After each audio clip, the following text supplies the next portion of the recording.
Ya, yang lain tolong dinonaktifkan audionya. Video boleh diaktifkan kalau jaringan kuat. Kalau jaringan tidak bagus, bisa dinonaktifkan juga videonya. Tapi kalau jaringannya bagus, ya saya harap bisa diaktifkan. Oke, pada hari ini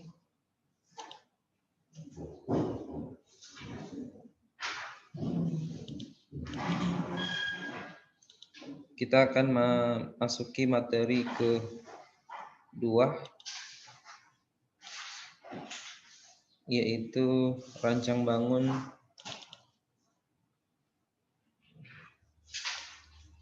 ekonomi Islam.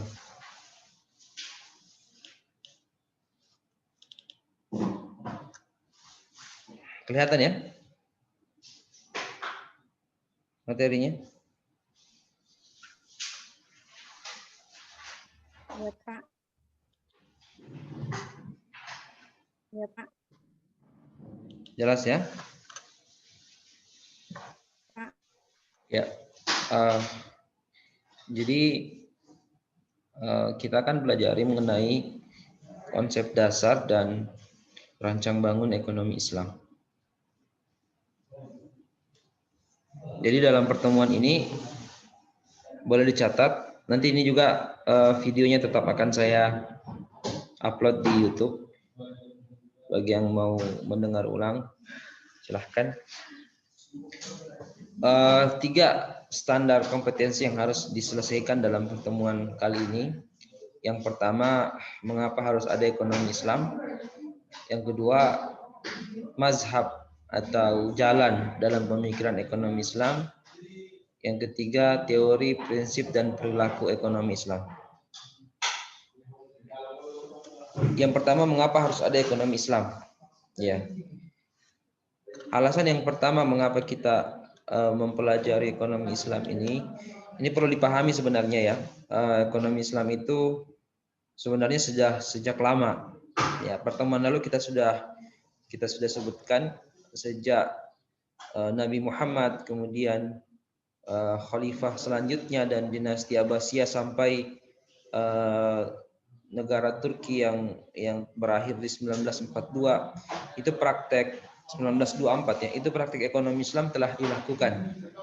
Ya, dan di masa kejayaan umat Islam, ya, di masa kejayaan umat Islam, ekonomi Islam itu Islam telah menguasai 2/3 dunia, dan itu tentu dengan menerapkan sistem ekonomi Islam. Hanya memang ketika Islam itu mulai peradaban Barat mulai berkembang, ya Islam mulai.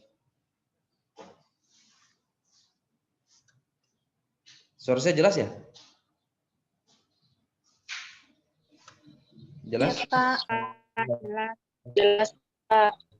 Ya. Jelas, Pak. Ya, Pak. Ya, ketika Jelas, Pak.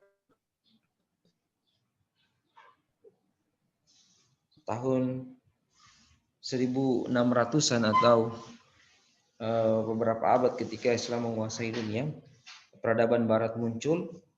Dalam sejarah kita lihat ekonomi Islam itu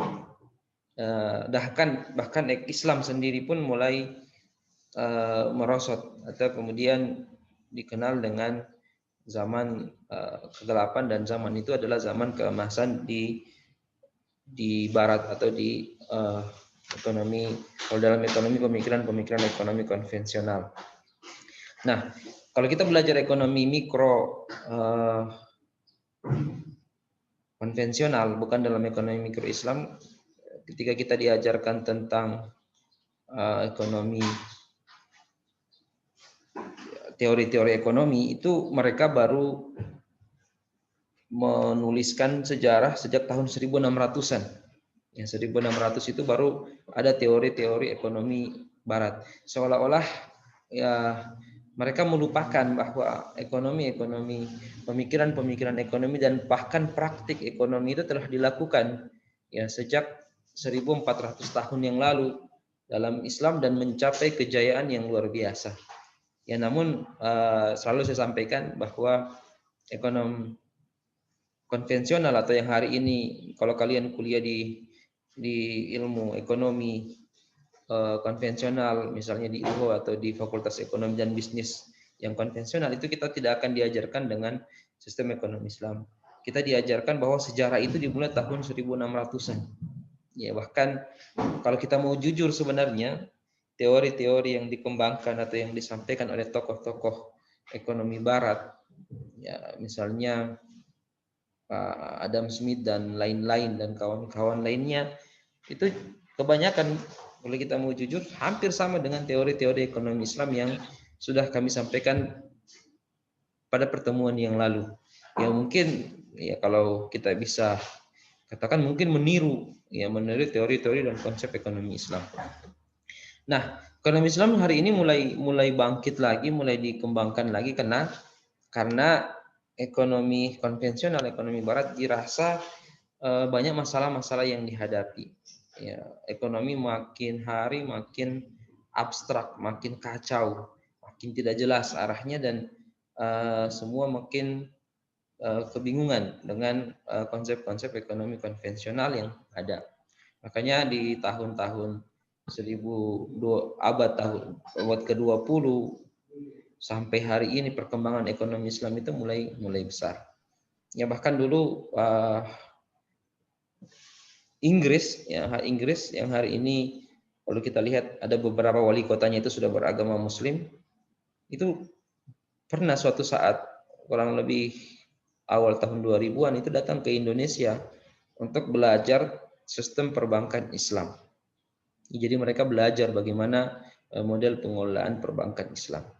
Dan Inggris ya, bertekad ingin menjadi pusat halal dunia. Ya, sementara kita yang mayoritas Muslim ya juga punya tekad yang sama, tetapi masih jauh dari harapan-harapan itu. Nah, itu pengantar saja. Mengapa kita belajar ekonomi Islam? Yang pertama, ekonomi Barat berlandaskan pada model-model yang keliru. Ada prediksi yang salah. Ya, jadi nantilah kita sampaikan pada pembelajaran ekonomi makro. Kita akan jelaskan sejarah-sejarah pemikiran ekonomi konvensional selalu saling istilahnya teori itu tidak kekal ya, teori itu setelah beberapa tahun biasanya sampai 50 sampai 100 tahun itu akan keliru ya dan akan digantikan oleh teori baru. Nah, itulah karena itu pemikiran manusia. Berbeda dengan ekonomi Islam, karena dia adalah bersumber dari Al-Quran dan hadis Nabi SAW, maka kita yakini dan tentu pada praktiknya dia akan bertahan hingga akhir zaman. Jadi model-model ekonomi Barat ini keliru. Pertama, prediksi salah. Ya. Banyak yang memprediksi perekonomian akan bangkit, akan pesat seperti di Indonesia misalnya. Nah, ternyata tahun 1998 prediksi tersebut salah. Ya, kita terkena krisis moneter. Atau di Amerika juga misalnya di awal-awal tahun 2000-an juga pernah terjadi krisis besar karena kredit rumah yang macet. Ya, padahal diharapkan ekonomi Amerika itu pesat sekali. Nah, perlu kita ketahui bahwa Amerika yang sekarang mungkin negara dikdaya itu ternyata utangnya jauh lebih besar ketimbang negara kita, negara Indonesia. Walaupun nanti pembahasannya di makro ya yang lebih spesifik menjelaskan tentang itu. Kemudian obat ekonomi ya malah tambah sakit. Ya, kita ingat tahun 1998 mungkin kalian masih baru lahir atau ada juga belum lahir mungkin ya. Kita kemudian diberikan sumbangan atau pinjaman dari IMF, dari Bank Dunia. Ternyata ekonomi kita sampai sekarang tambah parah, ya tambah sakit. Ya dulu $1 kurang lebih Rp3.000, di zaman Soeharto 2.000 malah ya pernah naik sampai 21.000 dan normal kembali setelah krisis 98 itu sekitar Rp8.000. Ya tapi sampai hari ini dolar itu dirupiahkan sampai 13.000 dan mainnya di 15.000. Artinya obat ekonominya tambah parah, ya bukan mengobati tapi tambah parah. Utang kita misalnya, utang di zaman Soeharto itu lebih sekitar 1.000 triliun, ya enggak sampai 1.000 triliun malah. Ya namun di zaman sekarang yang dikatakan dengan banyaknya apa namanya bantuan-bantuan luar negeri dan pinjaman-pinjaman luar negeri, utang kita malah tambah besar. Ya, sekarang utang kita tercatat 6.000 triliun, 6.200 triliun. Ya, itu banyak sekali. Ya, walaupun dikatakan masih beberapa persen dari pendapatan domestik bruto, tapi itu pembahasannya lain lagi. Nanti kita akan bahas di ekonomi makro di mata kuliah yang lain. Kemudian ekonomi barat itu hanya pada pengamatan semata. Ya, tadi kita katakan belum ada ekonomi konvensional yang berjaya, ya, yang kita lihat dikdaya, bahkan Amerika yang kita lihat dikdaya, ataupun China yang kita lihat dikdaya, itu Amerika ternyata punya utang yang besar. Mungkin sekarang China lagi kuat-kuatnya dalam perekonomian, tetapi China ini kalau Barat dia kapitalis, kalau Cina kan komunis. Tapi kita akan lihat lagi nanti suatu saat dia akan hancur juga. Ya, dia akan kelihatan juga buruknya dari ekonomi yang sedang dikembangkan oleh Cina. Nah hasilnya adalah ada pada poin ini adanya rasio Gini yang luas, ya, kesenjangan antara orang miskin dan orang kaya yang sangat besar. Misalnya 1% populasi terkaya memiliki 82 total kekayaan di dunia. Jadi ada 1% orang terkaya di dunia, 1% dari sekian 6 miliar orang terkaya di dunia itu menguasai 82% total kekayaan dunia. Ini rasio yang sangat jauh sekali. Atau 8 orang terkaya di dunia setara dengan 3,6 miliar penduduk miskin. Jadi hanya 8 orang terkaya di dunia itu dikumpulkan hartanya sama dengan total harta 3,6 miliar penduduk miskin dunia. Atau di Indonesia yang paling kelihatan, 4 orang terkaya di dunia di Indonesia setara dengan 100 juta orang miskin, setara 100 juta penduduk Indonesia. Jadi bayangkan penduduk Indonesia hanya 250 juta orang. Jadi ada 4 orang yang kekayaannya sama dengan total kekayaan 100 juta orang di Indonesia. Ini rasio Gini yang sangat luas. Mengapa? Karena ini ya adalah buah dari sistem ekonomi kapitalis, sistem ekonomi Barat. Kita lanjut. Mengapa harus ada ekonomi Islam? Alasan yang kedua adalah ekonomi Barat tidak cocok dengan budaya kita. Ya, bagi kita mempercayai agama sebagai tuntunan hidup. Ya, jadi ini yang harus kita pahami. Kita meyakini agama sebagai tuntunan hidup. Islam itu agama yang sempurna, ya, agama yang mengatur bukan saja hubungan manusia dengan manusia, tetapi hubungan manusia dengan Allah Subhanahu wa taala. Ya, kalau adik-adik yang sering membaca Quran, yang pernah menghatamkan Quran, ya, surat yang paling panjang itu, ayat yang paling panjang itu, ada yang tahu ayat yang paling panjang? Surat apa? Dalam surat apa, ayat berapa? Ada yang tahu? Ya. Al-Baqarah 285. Surat apa? 5. Al-Baqarah ayat 285. Ya, Al-Baqarah ayat 282 mungkin ya. Coba lihat.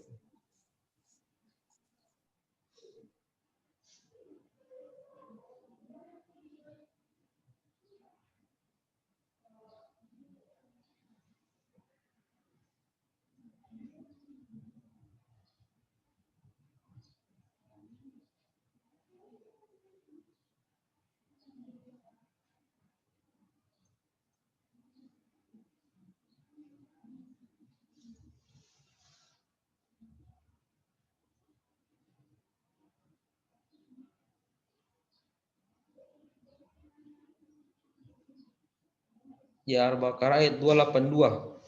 282. Coba kalau ada yang bisa buka Qur'annya masing-masing, ya.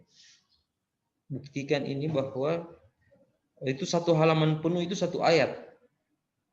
Yang satu halaman penuh satu ayat. Kalau ada yang, dan mudah-mudahan ini anak-anak, adik-adik semua bisa kembali pada Quran, karena ini sudah mau Ramadan juga ini. Jadi targetkan setiap kita bisa menghatamkan minimal satu mushaf, satu Quran selama Ramadan. Ya, coba perhatikan itu surat Al-Baqarah ayat 282. Ya ayyuhalladzina amanu idza tadayantum bidainin ila ajalin musamma faktubu. Jadi dan selanjutnya, hai orang-orang yang beriman, apabila kamu bermuamalah tidak secara tunai untuk waktu yang tentukan, maka kamu hendaknya menuliskannya. Jadi ayat paling panjang ini isinya bukan tauhid, isinya bukan sejarah, isinya bukan akidah, isinya bukan politik, tapi isinya adalah ayat tentang ekonomi. Ini akuntansi, ya. Catat mencatat. Kalau jual beli catat. Ya, bagaimana cara catatnya? Kalau laki-laki 2 orang cukup jadi saksi. Kalau tidak ada 2 orang maka 1 laki-laki dan 2 perempuan. Ya, siapa yang membacakan, siapa yang mendiktekan, siapa yang menulis, itu lengkap semua dijelaskan dalam ayat ini. Ayat yang paling panjang ini. Ya, dalam Al-Quran. 1 halaman penuh, nanti diperhatikan dan dilihat baik-baik. Bahwa ternyata dalam Al-Quran, ini saking Allah Subhanahu wa Ta'ala juga menyempurnakan agama ini dengan urusan-urusan dunia, dengan urusan-urusan ekonomi. Ayat yang paling panjang adalah berkaitan dengan ekonomi. Nah, ini juga sekaligus tugas hafalan yang mau saya kasih untuk nanti di store pada saat UTS. Ya, UTS kita tugas hafalan. Jadi yang dihafal itu surat Al-Baqarah ayat 275 sampai 281. Ya, 282 enggak usah, Mi. Yang panjang tadi enggak usah. Itu tentang akuntansi. Yang dihafal adalah Al-Baqarah 275 sampai 281. Ya. Nanti di store pada saat UTS, mungkin sampai setelah Lebaran, setelah Ramadan lah. Jadi Ramadan ini menghafal itu saja, ya, tugasnya untuk UTS. Paham ya? Surat Al-Baqarah 275 sampai 281. Ada kurang lebih 6 ayat, 7 ayat. Semua itu tentang ekonomi. Di situ tentang riba. Ya, riba dan jual beli. Jadi dia tentang ekonomi mikro pada penerapan riba dalam kehidupan pribadi. Oke, saya lanjutkan. Kita mempercayai agama sebagai tuntunan hidup.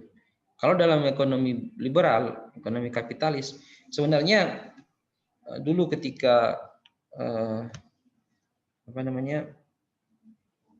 Islam itu kemudian tumbang atau mundur tahun 1000 Masehi, 1000 Miladiah ke atas, itu peradaban Barat sebenarnya juga dilandasi oleh agama Katolik dan Protestan.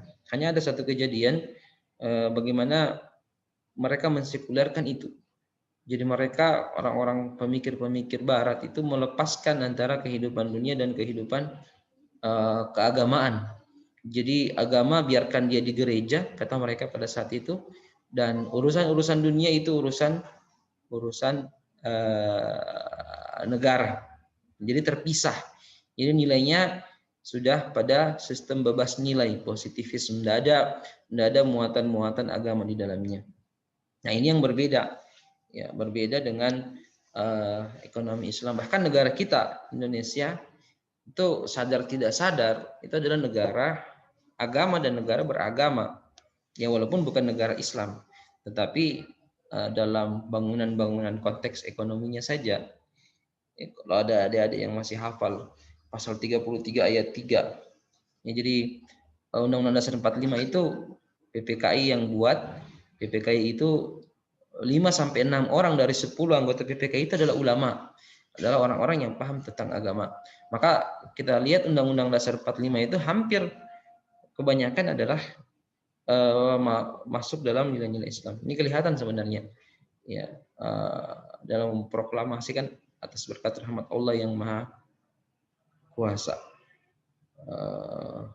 Nanti baru Pancasilanya, baru ketuhanan yang Maha Esa. Jadi Allah itu sebenarnya tetap ada walaupun kemudian digeneralisir dalam Pancasila, ketuhanan yang Maha Esa.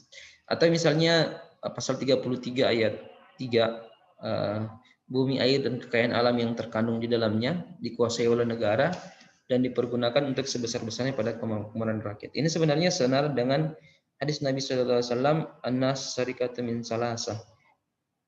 Manusia itu berserikat. Berserikat ini maksudnya memiliki bersama. Tidak boleh dijadikan kepemilikan pribadi. Ya, bumi, air, dan kekayaan alam yang terkandung di dalamnya. Dalam hadis tadi dikatakan air, rumput, dan api. Ya, ini air ya pasti sama dengan tadi, bumi, air, dan kekayaan alam. Kemudian api itu yang dimaksud adalah barang tambang dan barang-barang lain yang bisa menghasilkan mineral-mineral lain yang bisa menghasilkan bahan bakar dan lain-lain. Jadi konsep-konsep ekonomi Islam sebenarnya sudah masuk dalam sistem ekonomi yang diterapkan di Indonesia. Ya, kemudian ekonomi Barat terlalu menyederhanakan masalah. Ya. Kemudian mengapa tidak sesuai dengan budaya kita? Ekonomi Barat atau ekonomi kapitalis menjadikan manusia selfish, manusia yang memikirkan dirinya sendiri. Ini akan terbalik nanti dengan konsep ekonomi sosial dan konsep ekonomi Islam yang berbeda. Saya lanjut, kritik terhadap ekonomi Barat. Ini dicatat saja, ada buku-buku yang ditulis oleh ilmuwan ekonom Barat sendiri yang mengkritik tentang ekonomi kapitalis dan ekonomi Barat pada umumnya. Ya, contoh Daniel Hossman dan Michael McPherson dalam tahun 1996. Ya, bukunya Economic Analysis and Moral Philosophy. Dan ini mengkritik habis tentang moral dalam ekonomi kapitalis. Ya, Keynes Boulding 1968, John Broome 1999, dan lain-lain. Ya, banyak. Kemudian ekonom-ekonom Barat juga mengkritisi ekonomi konvensional atau ekonomi sekuler yang diterapkan di negara-negara kapitalis. Nah, dalam ekonomi Islam ada 3 perbedaan sudut pandang. Kita masuk sekarang pada merancang bangun ekonomi Islam. Dalam ekonomi Islam ada minimal 3 pemikiran ekonomi Islam. Yang pertama mazhab Bakir As-Sadr, yang kedua mazhab mainstream, dan yang ketiga mazhab alternatif kritis. Apa persamaan dan perbedaannya?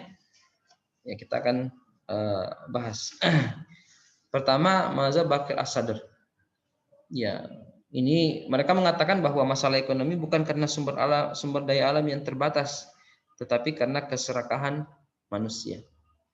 Jadi dalam ekonomi konvensional kita tahu bahwa mereka mengatakan, orang-orang kapitalis mengatakan sumber daya alam itu terbatas. Ya, dalam mazhab Bakir As-Sadr ini sumber daya alam itu tidak terbatas, tapi yang menjadi masalah ekonomi adalah keserakahan manusia. Oke. Ya, kenapa? Mereka mengatakan dalam makna surat ke-54 ayat 49 ini bahwa tidak mungkin Allah Subhanahu wa taala menciptakan manusia itu dengan kekurangan. Artinya setiap manusia itu lahir dengan rezekinya masing-masing.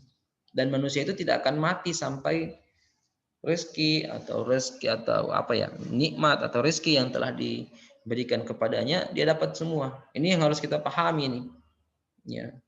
Rezeki manusia itu pasti, ya, dan tidak akan pernah mati manusia sebelum rezeki yang ditentukan olehnya habis dia makan, habis dia konsumsi. Ya, persoalan halal haramnya itu adalah pilihan kita, bagaimana kita mengambil itu. Nah, kemudian mazhab Bakir As-Sadr ini mereka mempertentangkan antara ekonomi dan Islam. Ya, mereka mengatakan bahwa ekonomi tidak bisa disatukan dengan Islam. Istilah ekonomi itu salah, diganti dengan iktisad. Ya, maka mereka mengatakan bahwa istilah ekonomi itu harus diganti dengan iktisad. Ya. Jadi bagi mereka semua teori yang dikembangkan oleh ekonomi dibuang. Jadi Bakir As-Sadr ini di tokoh-tokohnya banyak dari Iran. Ya, mereka kemudian menganggap bahwa harusnya ekonomi konvensional ini dibuang semua, baru kita menyusun teori ekonomi baru. Ya, tokohnya adalah Abbas Mirakor Bakir Al-Ahsani. Ini kebanyakan dari orang-orang Iran.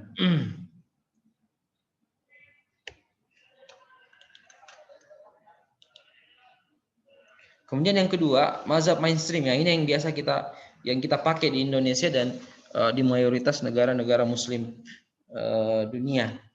Mazhab mainstream. Jadi mazhab yang umum. Masalah ekonomi muncul karena sumber daya yang terbatas dihadapkan pada keinginan manusia yang tidak terbatas. Jadi mazhab ini muncul karena mereka mengatakan sumber daya manusia yang terbatas, sumber daya alam yang terbatas, sementara keinginan manusia yang tidak terbatas. Ini juga masuk pada keserakahan. Ini dalilnya dalam surat Al-Baqarah 155 dan surat yang ke-102 ayat 1 sampai 5. Nanti dibaca sendiri, lihat sendiri. Perbedaan dengan ekonomi konvensional adalah cara menyelesaikannya. Ya, dalam ekonomi konvensional mempertuhankan hawa nafsu. Dalam ekonomi Islam penyelesaiannya kembali kepada Al-Quran dan hadis-hadis Nabi SAW melalui pemahaman dan penjelasan para ulama. Dalam ekonomi mainstream ini, semua teori yang telah ada sekarang seperti bank, koperasi, Bank Indonesia yang mengatur kebijakan moneter itu tidak dibuang, tetapi dimodifikasi. Ya, dimodifikasi. Oke, ini yang saya jelaskan pekan lalu bahwa ekonomi itu muamalat. Muamalat itu konsep dasarnya semuanya boleh. Semuanya boleh sampai ada larangan. Makanya kalau orang mau berniaga atau berdagang atau melakukan aktivitas ekonomi, yang perlu ditahu itu adalah larangannya. Ya, bukan perintahnya. Perintahnya bebas. Ya, kata Nabi, kalian yang lebih tahu urusan dunia kalian. Jadi bebas saja. Yang ditahu, yang harus dipelajari, yang harus dikuasai adalah larangannya. Ya, misalnya riba, tadlis, maisir, judi, gambling dan lain sebagainya. Nanti kita akan jelaskan di transaksi-transaksi pada pertemuan-pertemuan selanjutnya. Jadi sistem mainstream ini ekonomi yang sudah dibangun dalam konvensional itu tidak dibuang, tetapi dimodifikasi. Ya, riba diganti dengan bagi hasil. Ya, riba diganti dengan mudharabah, murabaha, akad-akadnya disyariahkan. Akad-akadnya dirubah sebagai syariah. Tokohnya banyak, Umar Chapra, Imam Manan dan lain-lain, dan tokoh-tokoh ekonomi Islam. Ya, termasuk Adi Warman Karim yang menulis buku ekonomi makro yang kita pakai sebagai landasan ini. Ini menggunakan teori mainstream, mazhab mainstream. Yang ketiga ada mazhab yang ketiga dalam pembangunan ekonomi Islam ini mazhab aneh-aneh. Ya, kerjanya hanya mengkritisi. Ini masih ada ini. Saya pernah diskusi dengan orang seperti ini. Semuanya dikritisi. Ya, dia mengatakan bahwa mazhab as-sadr itu menemukan sesuatu yang baru yang sebenarnya sudah ditemukan oleh orang lain. Jadi mereka mengatakan kalaupun ekonomi ini dirombak, ya semua dihilangkan, bank dihilangkan, koperasi dihilangkan, semua dia kembalikan dari nol dan dibangun yang baru. Mereka mengatakan pasti ujung-ujungnya akan sama dengan yang ada saat ini. Ya, jadi katanya ya mereka tidak akan menemukan sesuatu yang baru, tetapi hanya memperbaiki. Ini kritikan mereka. Kemudian ketika mereka mengkritisi mazhab mainstream, mereka mengatakan jiblakan dari ekonomi neoklasik dan menghilangkan variabel dan memasukkan variabel zakat serta niat. Jadi mereka mengkritisi orang-orang mainstream yang katanya ini sama jiblakan saja, hanya kemudian disyariatkan. Ya, ini kritikan mereka, dan mereka ujung-ujungnya hanya mengkritisi saja. Ya, dan ini orang-orang seperti ini ada banyak, bahkan pemikiran ini selalu mengkritisi hal tetapi tidak membuat produk-produk yang baru. Seperti mahasiswa seperti kita kebanyakan sekali kritik terhadap sesuatu tetapi kemudian tidak punya konsep yang baru untuk membangun. Nah, tokoh-tokohnya ada banyak, contohnya Timur Kuron, Jomo, Muhammad Arif dan lain-lain. Oke, kemudian teori ekonomi Islam. Ya, ini harus diperhatikan baik-baik. Teori ekonomi Islam itu dibangun oleh 4 atau 5 ini. Ya, pertama tauhid, kemudian adil, nubuwah, khilafah, dan ma'ad.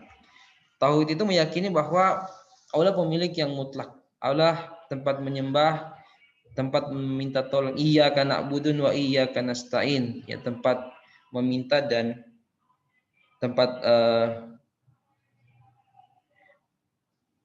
menyembah dan tempat meminta tolong. Ya.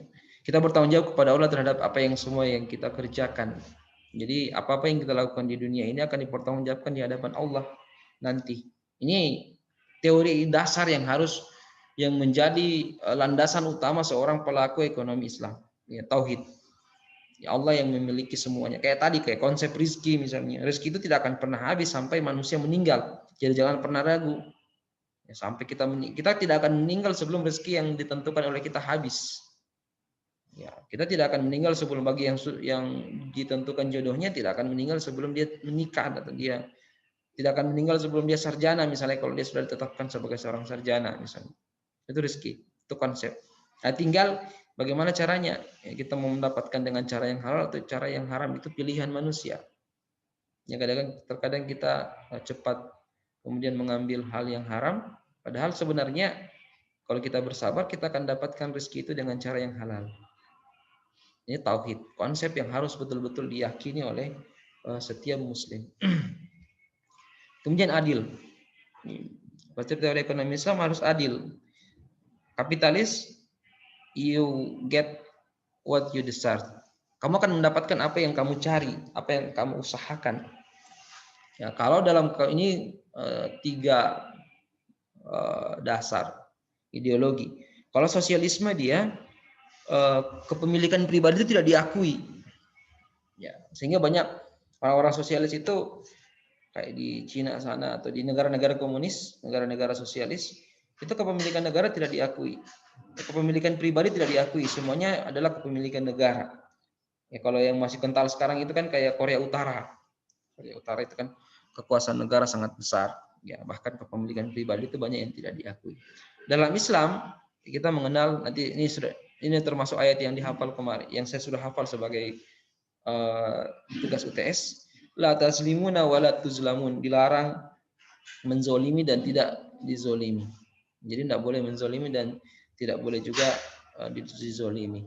Ya, sehingga transaksi-transaksi yang diharamkan itu dilarang. Lanjut teori ekonomi Islam yang ketiga adalah nubuwah, ya jujur. Ya, nubuwah ini ada sidik, amanah, fatonah, tablik. Ini nubuwah adalah kenabian. Ada 4 yang menjadi sifat dasar Nabi SAW: sidik, amanah, fatanah, tablik. Ya. Jadi semua harus berdasarkan pada ini. Sidik itu terpercaya, amanah itu tanggung jawab, kepercayaan, fatanah cerdas, tablik itu dakwah atau menyampaikan. Ya, ini kaitannya dengan pemasaran, bagaimana cara menyampaikan dagangan kita ke orang lain agar lebih laku dan dengan jujur. Ya, ini 4 ini nubuwah ini harus betul-betul dikuasai. Kemudian khilafah dan ma'ad. Khilafah ini memang manusia sebagai pemimpin di dunia. Jadi manusia itu sebagai khalifah di muka bumi. Kemudian nanti ada peran negara dalam ekonomi, dan yang kelima adalah ma'ad, imbalan ganjaran. Untuk konvensional atau orang barat dia hanya keuntungan di dunia, kalau kita ada keuntungan dunia dan akhirat. Saya skip saja, nanti saya lanjutkan di pertemuan selanjutnya. Nah, ini nanti akan ada tauhid, adil, nubuwah, khilafah, ma'ad. Dia akan melahirkan prinsip yang di atasnya bangunannya, dan ujungnya adalah akhlak. Ini waktu kita sudah habis. Nanti saya akan lanjutkan di pertemuan selanjutnya dengan sekilas dulu membahas tentang konsep ini. Saya tutup karena ini sebelum selesai. Assalamualaikum warahmatullahi wabarakatuh. Nanti pertanyaan di pertemuan selanjutnya.